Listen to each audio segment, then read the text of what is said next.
बिस्मिल्लाहिर्रहमानिर्रहीम। पेज 86 3.2.3 और टॉपिक है हमारा instruction cycle. Okay, first of all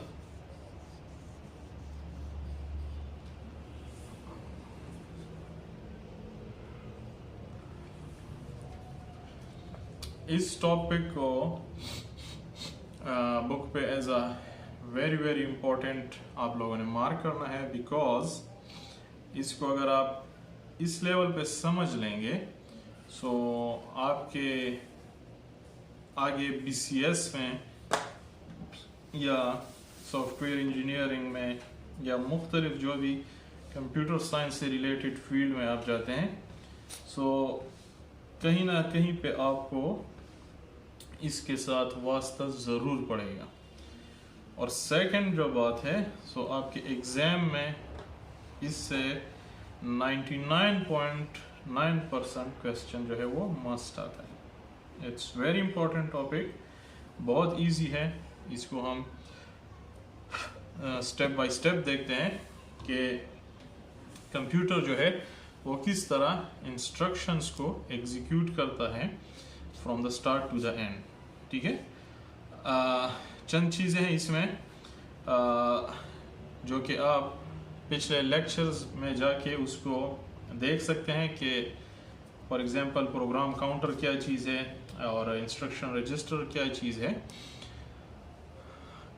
मैं यहाँ पे ब्रीफली उनको डिफाइन करता जाऊँगा, लेकिन if you want to learn it in depth so आपके बुक में भी पीछे मेंशन है, लेकिन हमारी प्रीवियस वीडियोस के अंदर भी ये मौजूद है।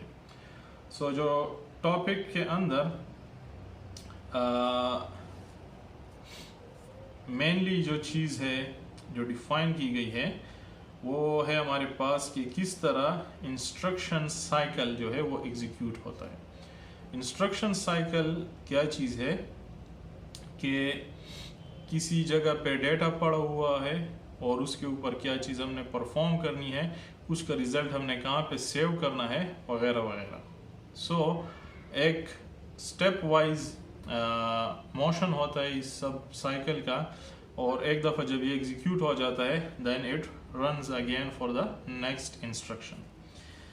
सो instruction cycle also called fetch and execute cycle या fetch decode execute cycle is the basic operation cycle of a computer.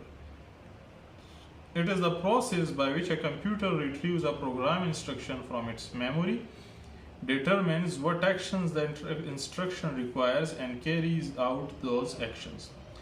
This cycle is repeatedly continuously by the central processing unit CPU from booting of computer till it is shut down.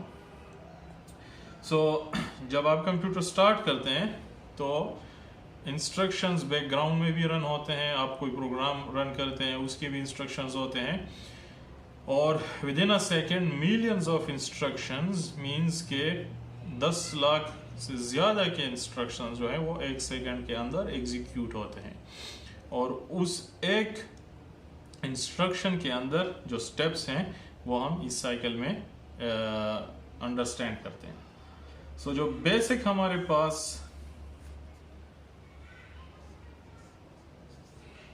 Components कहते हैं या हम उसको stages कह लेते हैं, वो है हमारे पास फेच, डिकोड एंड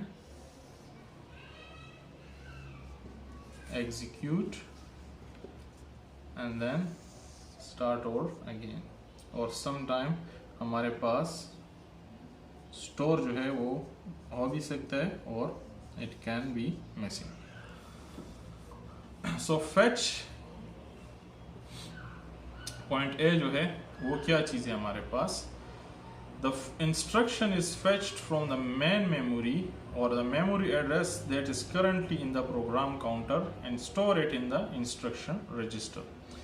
Fetch जिस तरह वर्ड का मीनिंग है कि you have to go to some place and bring that thing to you. For example मैं आपको कहता हूँ कि fetch me a glass of water. It means कि आप जाओ वहाँ से एक गिलास ऑफ वाटर वापस ले आओ, ठीक है।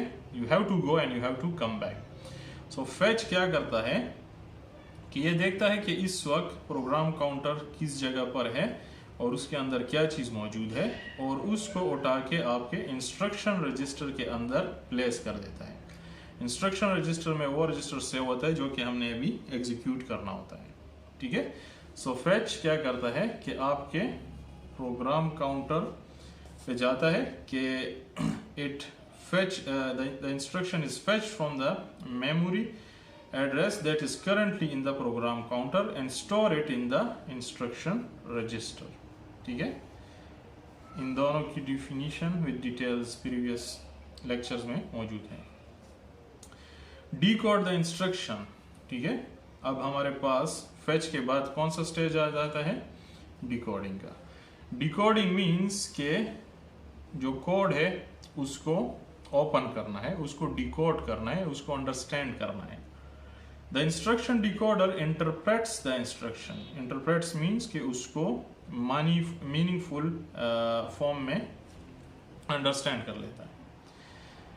If the instruction has an indirect address, the effective address is read from main memory and any required data is fetched from main memory to be processed and then placed in data register. During this phase, the instructions inside the IR gets decoded, ठीक है। So fetch के बाद जो IR के अंदर हमारे पास जो भी इंस्ट्रक्शन आ जाता है उसको डिकोड करना होता है हमने, ठीक है। IR के अंदर हमारे पास क्या चीज़ है, we have to find out। अगर उसमें कोई इनडायरेक्ट एड्रेस है, so you have to go to that address and bring the data from over there। और उसको हम फिर मुख्तलिफ रजिस्टर्स में प्लेस कर देते हैं, कंसर्न रजिस्टर में, और उसके बाद हम एग्जीक्यूशन स्टेट पे आ जाते हैं। So first one is fetch, कि प्रोग्राम काउंटर जो है वो किस इंस्ट्रक्शन पे है और आपने उस इंस्ट्रक्शन को उठा के इंस्ट्रक्शन रजिस्टर के अंदर प्लेस कर देना होता है। इंस्ट्रक्शन रजिस्टर के अंदर जब प्लेस हो जाता है then you have to switch to the decode phase, कि भाई इस इंस्ट्रक्शन का मीनिंग क्या है। इसमें मैंने जंप करना है, इसमें मैंने हाल्ट करना है, स्टॉप करना है, एलयू ऑपरेशन कोई परफॉर्म करना है, व्हाटएवर जो भी है।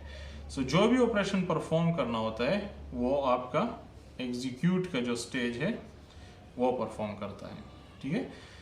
So the control unit passes the decoded information as a sequence of control signals to the relevant functions units of the CPU to perform the actions required by the instructions, such as reading values from registers, passing them to the ALU to perform mathematical or logical functions on them, and writing the results back to a register. So in simple terms, यहाँ पे आप अगर आपको instruction है 2+2 की तो आप वो परफॉर्म कर लेते हैं। So in case if you need to store the result, so you write back to the memory या रजिस्टर पे आप उस रिजल्ट को स्टोर कर लेते हैं। इन केस आपको स्टोरिंग की ज़रूरत नहीं है तो आपका एक जो साइकिल है वो कंप्लीट हो जाता है और आप अगेन फेच के स्टेज पे चले जाते हैं। और अगर फर्स्ट प्रीवियस उसमें आप इंस्ट्रक्शन 1 पे थे तो ये इंस्ट्रक्शन 2 आपका स्टार्ट हो जाता है और इसी फेज से गुजर के वो 3 पे आ जाता है and so on. So main steps हमारे पास कौन से हैं? Fetch, decode and execute. And if you need to store the results back on the memory then you also incorporate the store stage, ठीक है।